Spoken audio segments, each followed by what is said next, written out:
Now, I took John Martinez's sales training with you, and John Martinez teaches. No hate on John; he's got some good training. I mean, he's pretty much repurposed Franklin Covey's training. But John basically tells you do not make an offer until they're ready to make a decision. Freaking no way. That's just not how you do it. Like, I'd say no to that because you can't hold back your offer until you feel like someone's ready. Like, obviously you can get on the phone with them and kind of like, gauge the conversation. But if you're only just going to make offers to people that are like, yes, I will sign with you if you give me an offer I like, you're going to miss out on a lot of opportunities.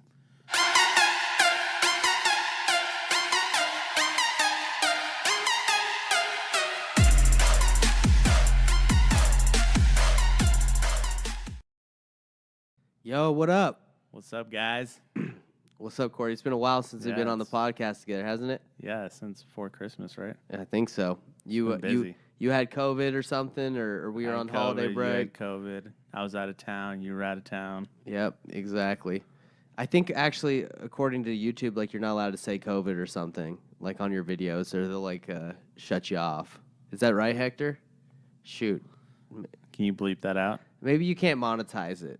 But anyway, we're far from... We'll bleep it out. Anyway, so guys, what's up? It's good to be here with you, and I'm trying to be loud and exciting to make you guys, not to put you asleep, because we got a cool topic today, don't we? Yeah. Okay, so Investor Thrive Nation, welcome. It's been a while since we've been together, but Investor Thrive Nation, if you're new to Investor Thrive Nation, it's a group of investors, a company dedicated to helping people not only succeed in their personal lives with mindset and lessons on how to improve their goal setting, but also to improve in real estate, the real estate businesses. So yeah, we love helping people, want to help them succeed, help them learn real estate, learn wholesaling. So check out investorthrive.com. Yeah, free courses on there to help you make money now instead of later. So, also like, subscribe, hit the bell icon. It's really helping us. We started this YouTube channel like maybe a couple months ago. Yeah. We're already at 103 subscribers, unless someone just unsubscribed.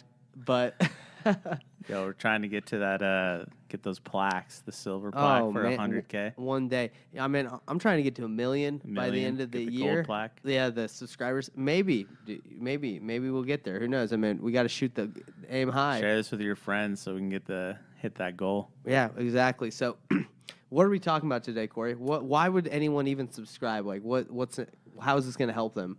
So we wanted to talk a little bit about kind of the biggest lessons we've learned this year. So, we've been wholesaling for a few years now, and we've had a lot of pitfalls, made a lot of mistakes. Oh yeah, dude.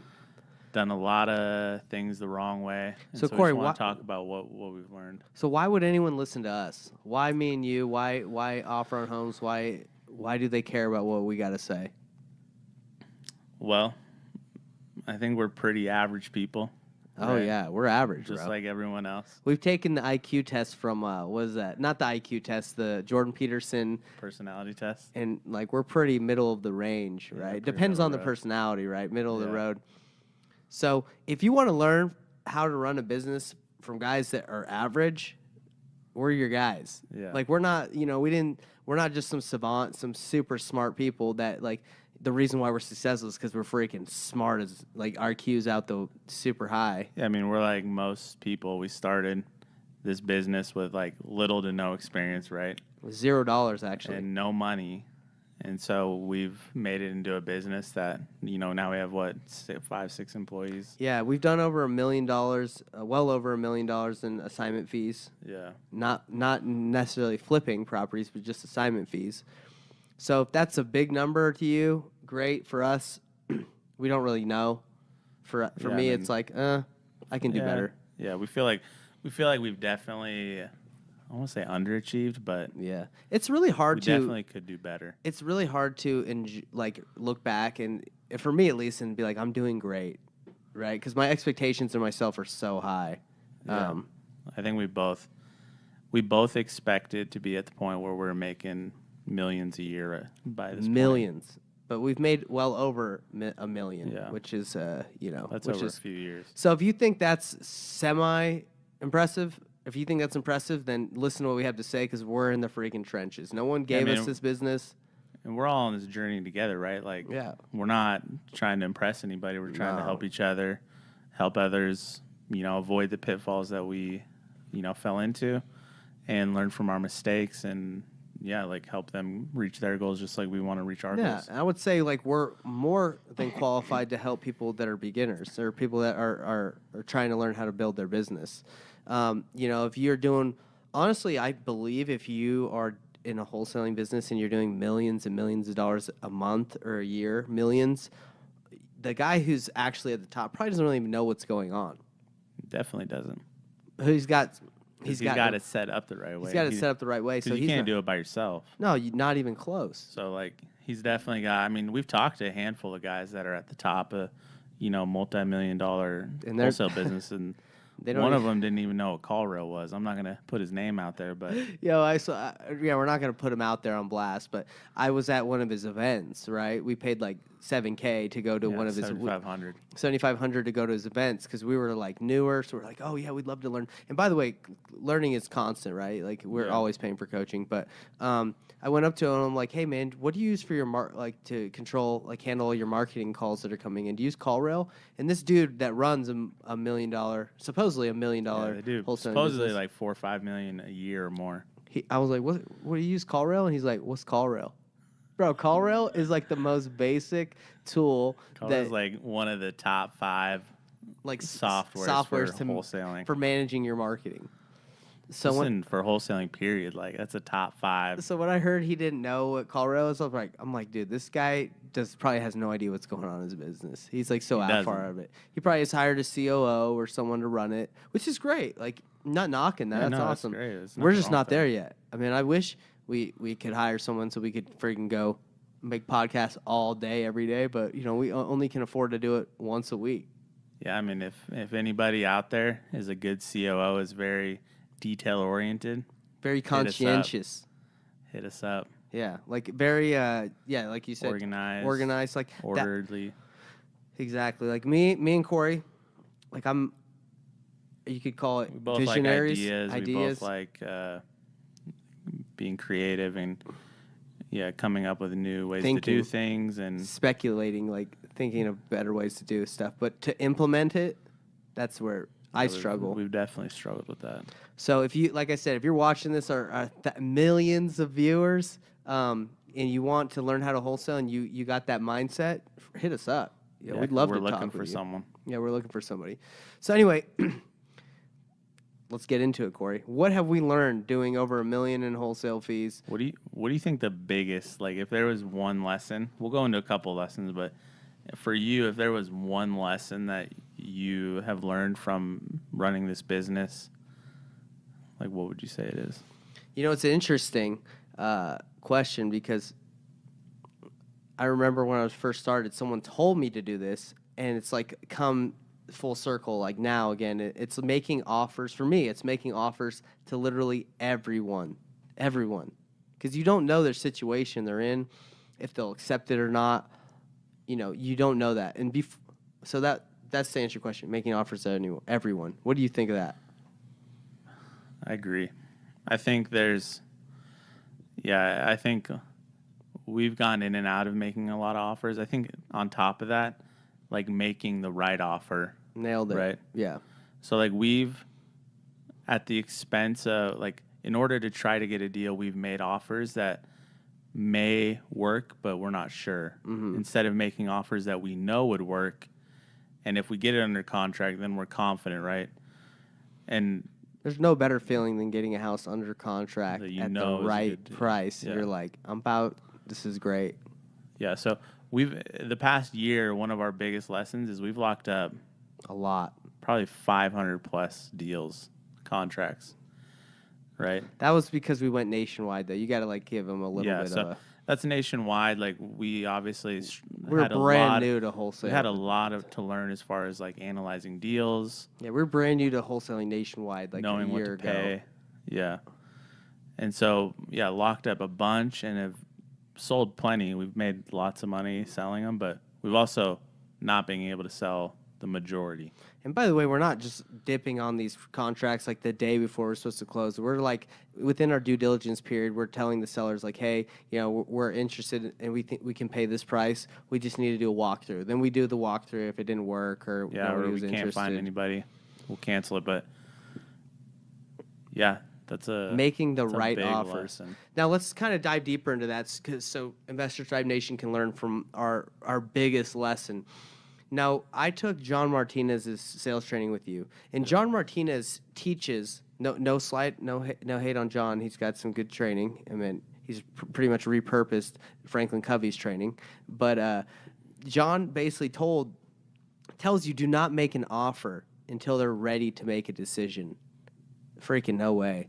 That's just not how you do it. Like I'd say no to that because you can't hold back your offer until you feel like someone's ready. Like, yeah, obviously you can get on the phone with them and kind of like, gauge the conversation. But if you're only just going to make offers to people that are like, yes, I will sign with you if you give me an offer I like, you're going to miss out on a lot of opportunities. And the problem with that is like people don't feel ready until they hear the right number, right? Or until they hear an offer they like. That's when they feel ready, is when they hear and feel that this is the right offer. An offer makes it real. The reason why I'm bringing that up, everybody, is I used to, when I was doing the sales, a lot of the sales for our company, I would just make maybe 5, 6, 7 offers a month. And it would just be because, hey, man, I talk to people. They're not ready to make a decision. They got a lot of ish in the way. They're not ready. And so I would make that judgment. And it would, it'd be a lot of follow-up, which is fine. But then I'd go back and I'd call someone and I'd be like, hey, just following up, like, has your daughter moved out, or, whatever the situation was where I wasn't going to give my offer yet to lose my leverage. And they'd be like, yeah, I signed with someone else, or I already sold it. And you're like, what the heck? Like, you said you weren't ready. You said you weren't ready. And they're like, oh, well, someone made me an offer and I liked it. And then I'd be like, well, what was the offer? And it was like lower than I was even thinking. Let me give you another situation. There was this house in that I actually got under contract in, what's it called? I think it was in Ogden. It was the townhouse that we made $30K in a week. The lady had, she told me, like, hey, I'm not ready to make a decision. I got to do some stuff. So this is when I was still holding my offers back, but this worked for me. This is somehow how it worked. It could have backfired and I could have lost it. So I said, okay, I'll check with you next week. So I checked with her the following week, and she's like, oh, yeah, I'm already accepting another offer. Someone made me an offer. And I was like, I held back my offer. I was like, well, what did he offer you? Have you signed yet? And she's like, no. She's like, he offered me $190. And I was like, would you go with me if I could match that or beat that and maybe pay for your moving costs? And she was like, yeah. But she was literally about to sign without telling me. You just got lucky that you fit the right timing. Extremely lucky. She was about to sign that day if I didn't do my follow-up. She forgot about me. I wasn't a real person. I was just another yapper. They don't care about you. She didn't care about me. I was just another yapper on the phone, and some guy made her an offer that made sense, a lower offer, and she was ready to go. But I caught her at the right time, beat his offer. She went with me. Now, the amount of people that you hold back your offers from and the amount of people you could get by just making an offer that makes sense, presenting it in the right way, I also think crush it. Holding back your offer makes you, like, when you have the right person on the phone, like, if you don't make offers to everyone, you are more likely to, like, not make the right offer. Does that make sense? Go explain a little bit more. So, like, if we hold back our offers and we make less offers, like, I'm more likely to be like, I need this one to work out. Okay. And having a ton of them out there. I need this seller to, like, say yes to my offer. Otherwise, what deals are we going to have? Yeah. So, like, if I don't make offers to everyone, the few offers I do make, I need some of them to say yes. So I'm more likely to compromise on my price and come up to something that I think they'll accept rather than making the right offer. And as you know, that's bit us in the butt for the last... Yeah. And another thing is, like, if I'm selling my house and someone doesn't want to give me their number, I don't want to talk to that person. I get kind of offended. Like, I've had this happen before. I'm talking to a seller and they're like, just give me an offer. And I'm like, well, I just want to make sure you're ready. Like, because I play it smooth. I'm better at it, but you can still, they get frustrated. Like, dude, I'm talking to 5 people. I just want a number. And you're like, well, tell me why you're selling. And they're like, you don't get it. I'm trying to sell this house. Just give me your number. And with the John trading, you're like, well, let me see if I can get on this dude on another level. Sometimes people don't want to get on any level with you. They just want an offer. Just want numbers. It's interesting. I haven't really thought about it that much because I have we usually wholesale. We didn't have a lot of houses that we were trying to sell and get offers on. Like, for example, we're flipping 3 properties right now. All I care about on that house that's listed on the MLS that we flipped is what offers have come in. Like, what's legit? Not, hey, how many agents have called you and trying to empathize with me. Yeah, or like trying to ask me the situation. If you're asking me questions, I think you're trying to lowball me. That's what I think. If you call me and you're like, call me and ask me why am I selling even any item, right? If I'm selling my laptop and someone hits me up, why are you selling this? like, why? Why It's do you like need they're to know looking that, for brother? a reason to get it lower. Yeah, like we told you in one of the videos, we sell a lot. We're starting to sell a lot of junk out of the flips that we buy to make money. And I was selling this grill, or something like a blender, or just to say any item. And some guys like asked me a ton of questions about it. I'm like, dude, don't ask me another question. Come and get it because I got 5 other people that are just willing to buy it. Like, I don't want to answer your questions. Think of how annoying that is. Yeah, That's annoying. No, I mean, if I'm selling something, just tell me what you're going to pay for it. Yeah. Now I understand when buying a house, it's a little bit bigger of a, I'm surprised more sellers have patience with us, though. Yeah. So right now we just make, if people aren't answering the phones on leads that come, we just make them an offer, right? And the response rates are way, way better than just like, hey, when is a good time I can hop on the phone with you and chat with you? Most people don't want to chat at all. I think that's why, like, the texting offers has worked a lot. Yeah. So full circle, dude. Sales is important. It does help you get deals and like negotiating all that stuff, but just know a lot of people do not want to talk to you. Yeah, it's definitely about reading the situation, right? Yeah. Some people, they might need like a friend or someone to hold their hand. Yeah. Other people are going to be like, yo, just give me the numbers. Yeah. And we've had a lot of situations where we've helped people like out of their situation or help out of like, a complicated process. Like, I guess their property could have some title issues and we've gotten the deal done. So I think we're not saying don't get on the phone, right? Yeah. Get on the phone as much as you can. But holding back your offer, it could fire some people up. Again, we're selling 3 properties and when we talk to the agent, we don't want to say like, hey, what conversations have you had? We just say, well, okay, what offers have come through and who's ready to put down earnest money? Who's got my money? Who's got my money? So that's definitely a top lesson we've learned. Another lesson for me that I've kind of come to realize lately is not only having the right. Everyone talks about having the right people, right? But I think also like you need the right systems and processes in place, which sounds obvious, right? Mm-hmm. But when you like look at your business, it's not so obvious what the right systems and processes or the right activities are, or like what is wrong with your systems and processes.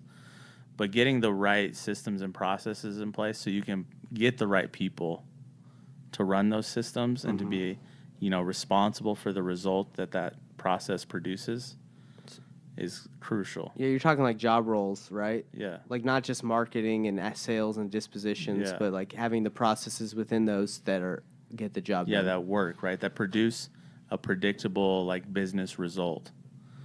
So like, for example, like we've been struggling to sell deals, some of these deals, right? Mainly because because they're too high. We made too high of offers, but also partly because we don't have the right systems and processes in place. And we have 2 dispo guys who are actually like really talented, really good, and could crush it. But like we haven't given them, I don't think, a very good process to sell the deals. And because of that, and we're kind of like, hey, you take responsibility for your role. you take charge, figure it out, right? And yeah, it just hasn't worked. I wish that was the case. Like Like, wish you could just tell people It's kind to of like figure it out. my mindset was like, hey, they should take ownership over it. But I really think what they take ownership over is like the result that process produces, right? But there needs to be a process in place for them to like to work at, to implement, and to like perform, I guess, right? So let's explain why it's a difficult. Dispositions is a difficult process. If you're in one local market where you can make relationships with buyers, you know areas extremely well, that process, that system is not that difficult.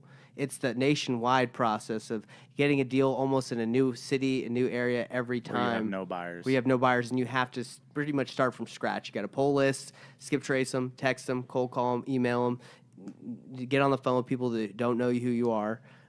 That process is arduous, if that was the right word. It's a long process. It can take some time. It's difficult. I don't think there's that many nationwide whole disposition companies that exist that have mastered it. Maybe within their companies they're okay, but like if it was something that could be solved, somebody would have done it already. Like I'm not saying it can't be solved, but it's not easy. Yeah, it's definitely a challenge.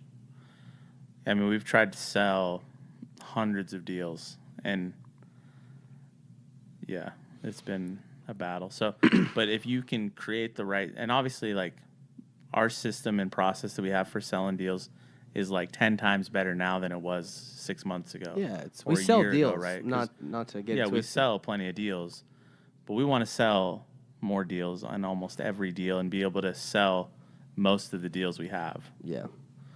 So there's definitely deals that we didn't sell that we probably even had at the right price, but we just couldn't get a buyer for it. Yeah. Which is a lot of it is relationship based. That's why I tell people that want to go nationwide, it's not as easy as you think, because you have to build relationships pretty much every new place you go. And you got every once in a while we have a deal where we don't have a buyer, but then we hit up a local wholesaler and they get it sold for us. Right. Yeah, like for example, the one in Colorado that we had in Littleton. Yeah.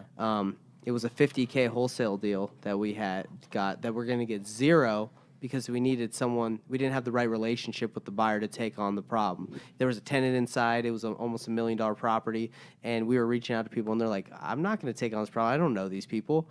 But the guy that we sold it to, he's like, we had a relationship. We had a relationship with him. So don't forget how important relationships are in this business. But going back to what you said, the processes and systems within the company are extremely important. That's why Sean Terry sells a lot of deals through realtors, right? Real estate agents. Because the real estate agent has that relationship with the buyer already. Right. And they can say, hey, look at this. Because I think about this all the time. My phone, I get notifications from T-Mobile, like trying to give me free stuff, Burger King, whatever. Everything's fighting for your attention. Social media, Instagram, Facebook, your phone, your kids, your wife, your family, everything's fighting for your attention. And then you, on top of that, you get a random text from a guy like me that you've never heard of saying, I got a deal. And you're like, okay, I'm getting distracted by everything. And now should I take my time to look at this? Why would they take the time to look at that deal, right? Unless something catches their eye, like it's super discounted. Catches their eye or it's already top of mind. Yeah. But that's the one hard part about dispo is what is the reason why you're not selling your deals? Is it because you're not, like, the texts aren't going through, the emails aren't going through, right? Or is it because the text wasn't interesting enough? Or was it because the person just doesn't trust you? I mean, there's so many reasons. I think you can eliminate the factor that it's not low enough pretty quickly by just getting on the phone with some people, right? Just ask them. You mean if it's not a good enough deal? Yeah, if it's not, you didn't get it low enough. But if you're getting no juice on it, like nothing, then you need to get on the phone after sending all that crap out, the marketing, and find out.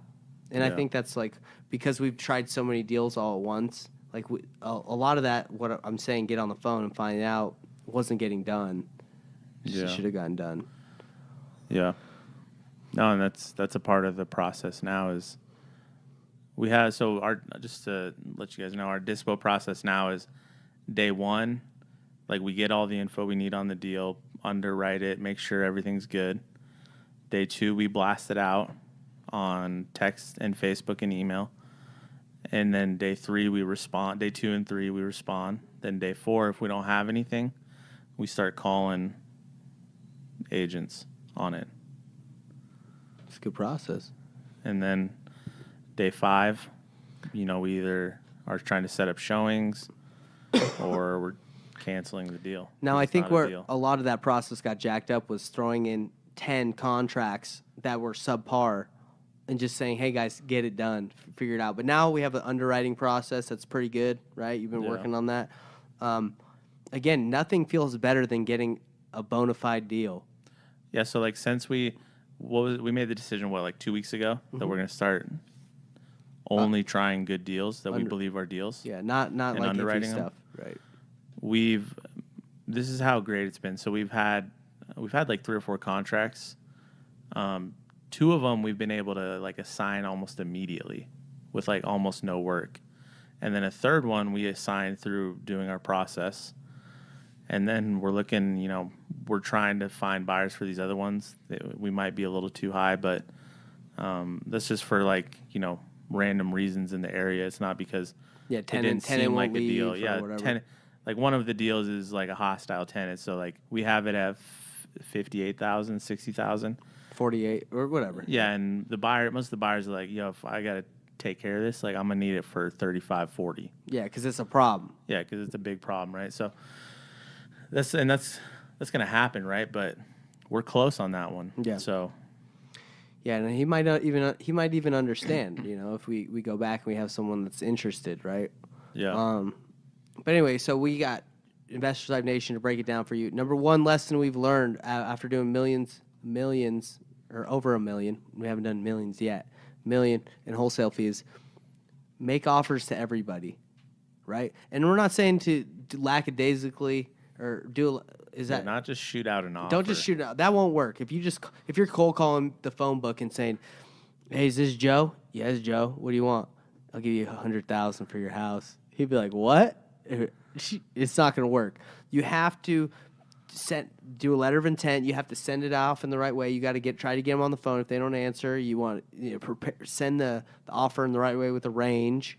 Yeah, we definitely have a system set up for doing it the right way.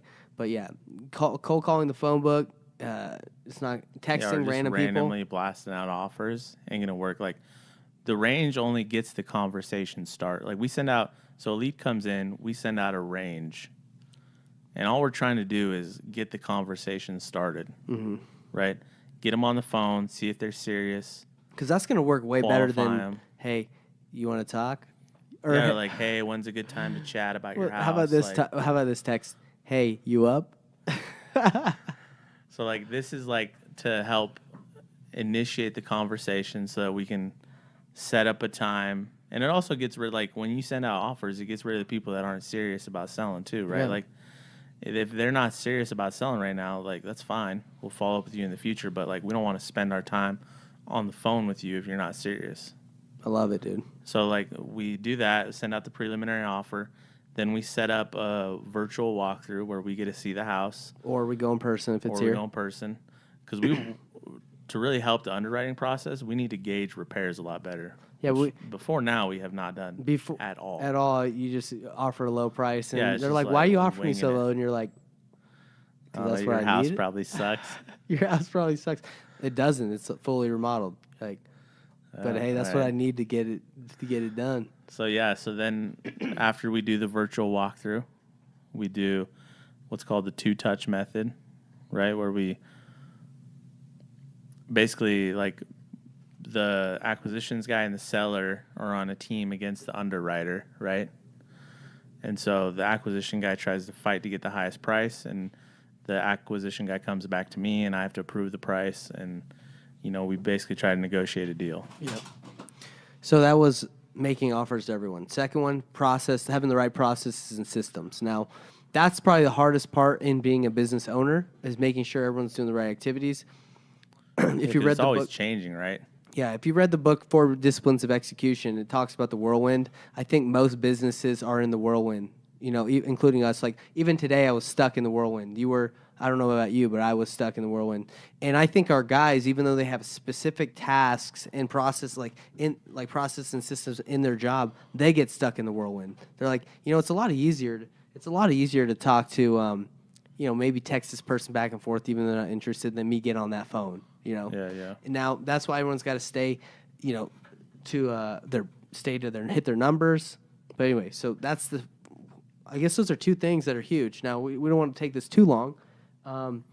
This is just obviously easy, and everyone should know. If you don't have leads, good luck. You don't have a business. Leads are the lifeblood. Yeah. So get leads. And people ask us like, what works? Everybody's doing something different. Some guys got commercials. We've tried everything. And what my answer to you to get leads is, you got to do it all. Yeah. And so just to clarify what a lead is someone who wants to sell a house, right? So we're trying to get people. When we're trying to generate leads, produce leads, we're trying to find people that want to sell a house.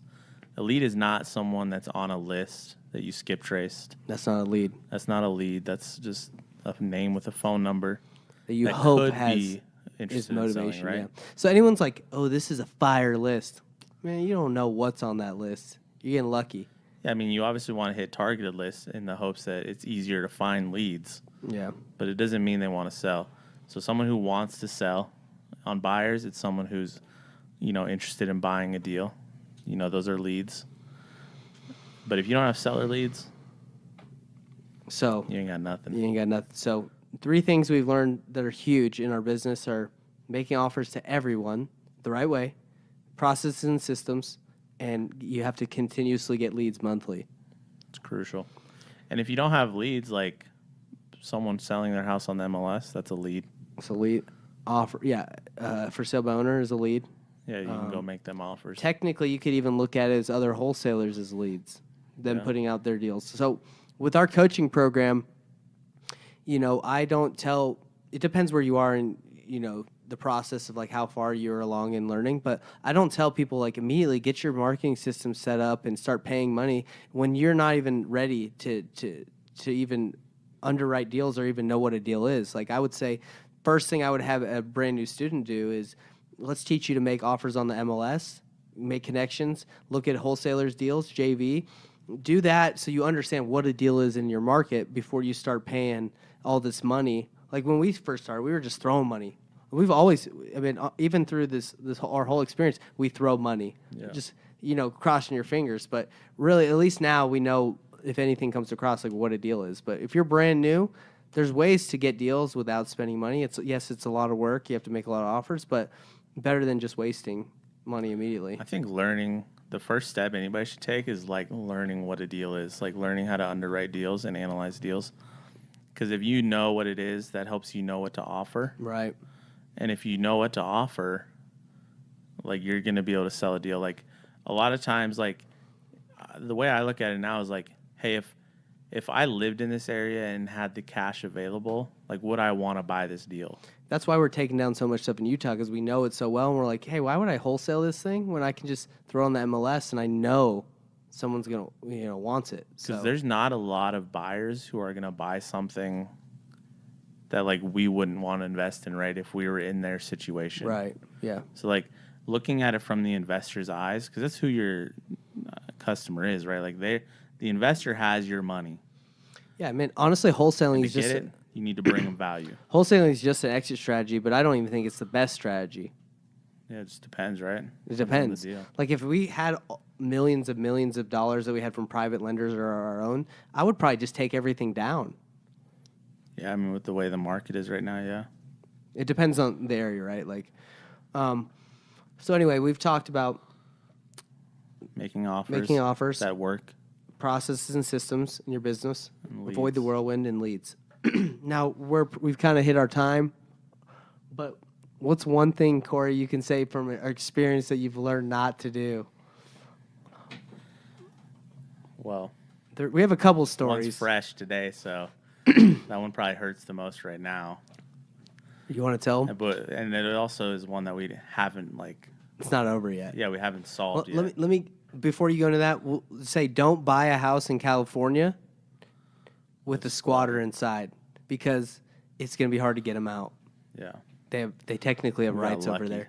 Yeah, we can tell you this another time, but we bought a house. We closed on it. We didn't know there was a squatter in there. We found out when we were trying to sell it, we found out that there was. The buyer's like, I ain't buying that with the squatter. You got to get him out. So we asked him to get out, and the guy said, yeah, for $3,000 and give me 30 days to vacate the property. So me and Corey flew down there and kicked we got his A out of there. We were like, you ain't holding up this transaction. You're getting out. We had too much on the line. So we got in there, got the squatter out. Police got involved. It was crazy. We got lucky, but we'll tell you that for another time. But do not buy property in California with a squatter. Try to get them out before you close. Yeah, and obviously the lesson we learned this morning, was you got to really verify and vet before you send someone earnest money, right? Yes. So You want to elaborate on that? I'll give you the short version because I don't want to take forever. But we have a deal. We're trying to get it through probate. She said she needs. It's a great deal. I mean, I'm talking like 6 figures easy. And she is married. She is married to the guy who owned it. Well, was married. He passed away. So she has to go through So probate. it has to go through probate. We got her under contract. We have her under contract. And we said, hey, she's going through some hard times, so she's asked for some money. And we were like, okay, have you already started the probate process? She's like, yes, here's my attorney. So we call the attorney, and she hasn't deceived us up to this point at all, other than she just doesn't answer a lot. But I've heard her too. She sounds nice. Yeah, we've got a hold of her. We're friends with her on Facebook. Our acquisition guy is friends with her on Facebook, Instagram. So we're like, okay, there's no reason she wouldn't. Yeah, we've got a hold of her plenty of times, and so yeah, I mean, we called her lawyer. He answers the phone. He's like, yes, probate should be finished on Friday. It was Tuesday. And Jake asked her a couple more questions. Seemed legit. And then the next day, I woke up in cold sweats, a nervous sweat. I just we didn't verify enough. Looking back, and you PayPal'd her. Yeah, and I had PayPal'd her, sent it through PayPal. How much? $2,500. Okay. And we're luckily we didn't send it all at once, right? Yes. Which I obviously never do it, but we're supposed to pay her this week again. Another, I don't remember what, $1,500 whatever or something. So we're trying to get a hold of her again. Just be like, hey, to Fisher, be like, hey. Before that, so now we found out we called the office of the lawyer that she gave us, and he's like, we don't do probate, so. So one thing that you didn't do, which we should have done before we sent the money, is called obviously. The attorney's office, not the attorney, but the office, and be like, hey, are you actually handling this case? Which is kind of that's what we assumed we did when we talked to the lawyer, right? You thought, but you called the cell phone directly. The lawyer, yeah. So that's where we slipped up. Is so not who verifying. You had called, it was probably not the attorney. Well, yeah, Jake skip traced the phone number, and it's a guy named Carlos. Looked up, and some guy named Carlos, which. That could be wrong. Right. For all we know. So you learn never send a seller earnest money up front unless it's tidied up at title. Yeah, title's huge, right? We could have sent her money and she could be answering us and not trying to snake us, and it still could never work out. You know what I mean? Yeah. Because she's not even on title yet. Yeah. So we were gambling. What if she didn't really have the legal rights, but she thought she did, right? So instead of doing that, we should have just paid for the probate process and just done it for her. No, so she said that the probate attorney was willing to do the work and then get paid when the house closed. So she wasn't asking money for probate. She was asking money to survive. Yeah, but even then, it'd be better if we were in charge of the probate process. Agreed. So we screwed up. And we just need to You need to learn Yeah, from so our experience. yeah, Verify. Double, triple. We thought we verified, but if we would have double, triple verified, we would have been fine. Now, I don't think it's completely done for. Like, we still have her No, we're email, gonna figure it phone. out. We're gonna figure it out. We don't lose out on that Yeah. kind of money without figuring it out. Like, We don't get clouded taken the advantage title. of. We clouded the title. Says we own it somehow on prop stream. Yeah, we've been in situations like this. We figure it out. And that's kind of that's another lesson. Don't ever quit. Because you can figure it out. Bro, let me tell you something. If you're a quitter, don't even try this business because you're gonna get rocked. Yeah, like with the squatter, if we would have just quit, like seemingly like there's no solution, right? Yeah, he didn't want to get out. He wanted $3,000 and 30 days to vacate like he was a freaking tenant. Yeah, so like, let me give a shout out to Jerry Norton because I know he watches this stuff because me and Jerry tight. Jerry said, if you haven't been sued in real estate yet, you ain't doing enough. Because that's just what I mean, not saying that he's been sued a ton. He's just saying it's aggressive. It's an aggressive business, dude. People lie. I mean, it's the most expensive purchase of most people's lives. Like a lot of money on the line, right? Sellers lie. People aren't honest, unfortunately. Squatters don't leave properties that they aren't even supposed to be in. It's a wild west out here. He taught us about the dip. The great dip. Yeah, the dip. Before you can get to any level of success, you have to go through a dip. And I feel like we've been in a long dip, brother. But the bigger the dip, the bigger the success. But the thing is, like, you have to enjoy your successes along the way. We've done great. We're good. We're learning a ton, and we're sharing it with you guys. Now, I don't know. We're about to wrap it up, Investor Type Nation. But I don't know if you'd rather be learning from guys and watching videos from guys that have made it, that like don't really know what's going on in their business, or guys that are literally in the business and learning. I would probably just try to keep it real too. Like, I mean, we could portray things in a positive light only to make us look, better than it really is. But yeah, we were talking about things are difficult as well too. Like, yeah, and I think social media. Last thing we'll wrap it up with is be careful with social media. Like what other gurus, coaches are portraying that like their life is so great.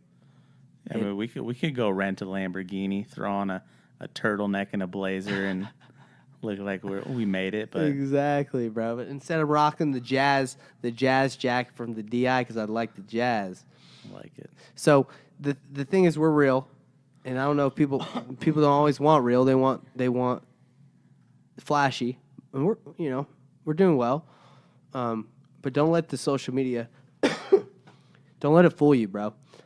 I fall victim to looking at social media and comparing my life and saying, oh, their marriage looks good, or hey, their business looks awesome, or that dude's loaded. And then you find out behind the deep, dark curtain, or whatever you want to call it, that things aren't always what it seems. So don't compare. I mean, look at Jerry. He's not that flashy.